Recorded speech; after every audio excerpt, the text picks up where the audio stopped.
Hello friends, welcome to unique flowers with Viji.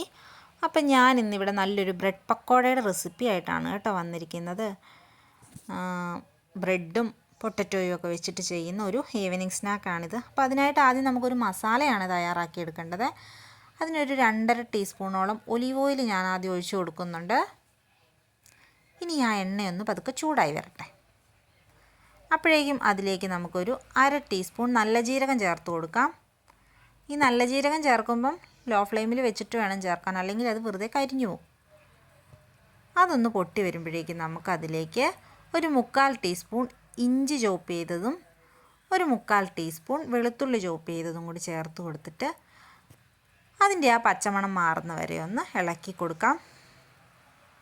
തീ എപ്പോഴും law ഫ്ലെയിമിൽ തന്നെ വെക്കണേ. ഇനി നമുക്ക് ഒരു സവോള കൊത്തിയരിഞ്ഞതും കൂടി അതിലേക്ക് ചേർത്ത് കൊടുത്തിട്ട് ഒന്ന് ഇളക്കിയെടുക്കാവേ.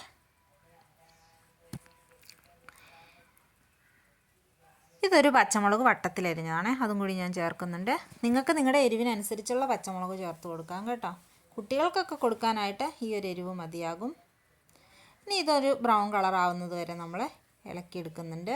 ഇനി അതിലേക്ക് പൊടികൾ ചേർത്ത് കൊടുക്കാം. ഒരു 1/4 ടീസ്പൂൺ മുളക് പൊടിയും ഒരു 1/4 ടീസ്പൂൺ ഗരം മസാലപ്പൊടിയും ഒരു 1/2 ടീസ്പൂണോളം മഞ്ഞൾപ്പൊടിയും ചേർത്ത് നല്ലതുപോലെ ഒന്ന് ഇളക്കി ആ പൊടികളൊക്കെ ഒന്ന് മൂത്ത് വരണം. മൂപ്പിച്ചെടുത്തിട്ടുണ്ട്. ഇനി അതിലേക്ക് നമുക്ക് ഉപ്പ് ചേർത്ത് കൊടുക്കാം.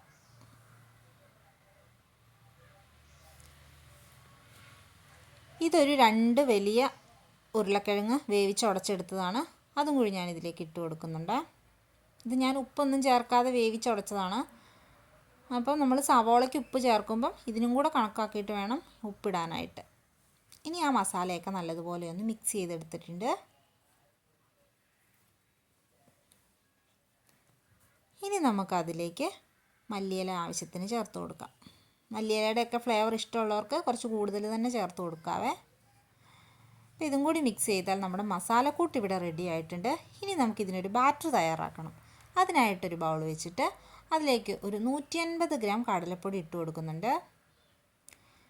കൂടെ തന്നെ ഒരു 1/2 ടീസ്പൂൺ കാശ്മീരി ചില്ലി പൗഡറും പിന്നെ ഒരു 1/4 ടീസ്പൂൺ കായപ്പൊടിയാണ് കേട്ടോ ഇത്. പിന്നെ ആവശ്യത്തിനുള്ള ഉപ്പും ഒരു 1/4 ടീസ്പൂൺ മഞ്ഞൾപ്പൊടിയും കൂടി ചേർത്ത് നമുക്കൊന്ന് മിക്സ് ചെയ്തെടുക്കാം. ഉപ്പ് നമുക്ക് വേണമെങ്കിൽ പിന്നീടും ചേർത്ത് കൊടുക്കാവുന്നതാണ്.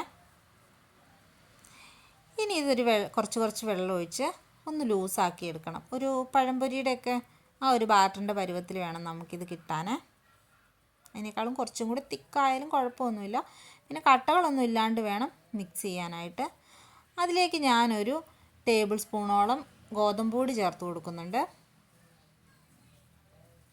ഇനി വീണ്ടും വെള്ളം ഒഴിച്ച് നമുക്ക് നന്നായിട്ട് മിക്സ് ചെയ്തെടുക്കാം. ഇനിയിപ്പോൾ കട്ടകളൊന്നും പോകുന്നില്ല എന്നുണ്ടെങ്കിൽ ഒരു മിക്സിയുടെ ജാറിലേക്ക് ഇട്ട് ഒന്ന് അടിച്ചെടുത്താൽ നല്ല പെർഫെക്റ്റ് ആയിട്ട് കിട്ടും കേട്ടോ. ഇതിലേക്ക് നിങ്ങൾക്ക് ബേക്കിംഗ് സോഡയോ അങ്ങനെ എന്തെങ്കിലും ചേർക്കണം എന്നുണ്ടെങ്കിൽ ചേർക്കാം. ഞാനിപ്പോൾ ഒന്നും ചേർക്കുന്നില്ല. ഇനി ഒരു ബ്രെഡ് എടുത്തിട്ട് അതിലേക്ക് നമുക്ക് ഈ തയ്യാറാക്കി വെച്ചിരിക്കുന്ന മസാല അങ്ങ് സ്പ്രെഡ് ചെയ്ത് കൊടുക്കാം.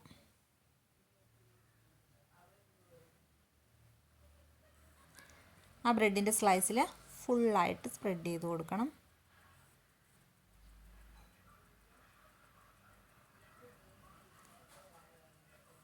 ഇനി അതിൻ്റെ മേലേക്ക് നമുക്കൊരു ബ്രെഡും കൂടി എടുത്ത് വെക്കണം. ഇനി ഈ രീതിക്ക് ഇതൊന്ന് കട്ട് ചെയ്തെടുക്കണേ.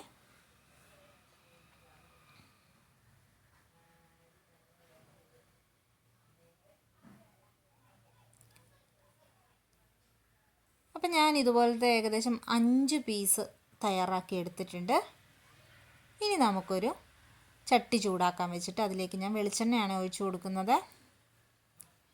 ആ എണ്ണയൊന്ന് ചൂടായി വരുമ്പോഴേക്കും നമ്മൾ തയ്യാറാക്കി വെച്ചിരിക്കുന്ന ബാറ്ററിലേക്ക് നമ്മൾ ഈ ബ്രെഡ് അങ്ങ് മുക്കിയെടുക്കണം. ബ്രെഡ് പെട്ടെന്ന് മുക്കിയിട്ട് ഇങ്ങനെ എടുക്കണം, അല്ലെങ്കിൽ ചിലപ്പം പൊട്ടിപ്പോകാനായിട്ടുള്ള സാധ്യതയുണ്ട്.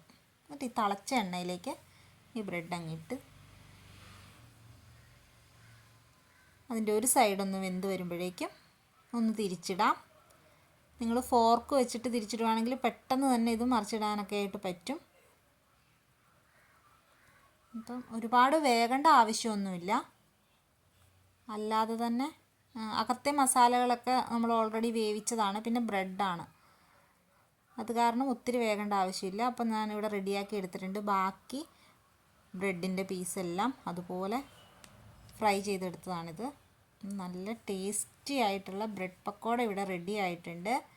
എല്ലാവരും ഒന്ന് ട്രൈ ചെയ്ത് നോക്കണം. അപ്പോൾ ആദ്യമായിട്ട് എൻ്റെ വീഡിയോ കാണുന്നവർ ഒന്ന് സബ്സ്ക്രൈബ് ചെയ്ത് സപ്പോർട്ട് ചെയ്യണം. ഷെയർ ചെയ്യാനും ലൈക്ക് ചെയ്യാനും ഒന്നും മറക്കല്ലേ. താങ്ക്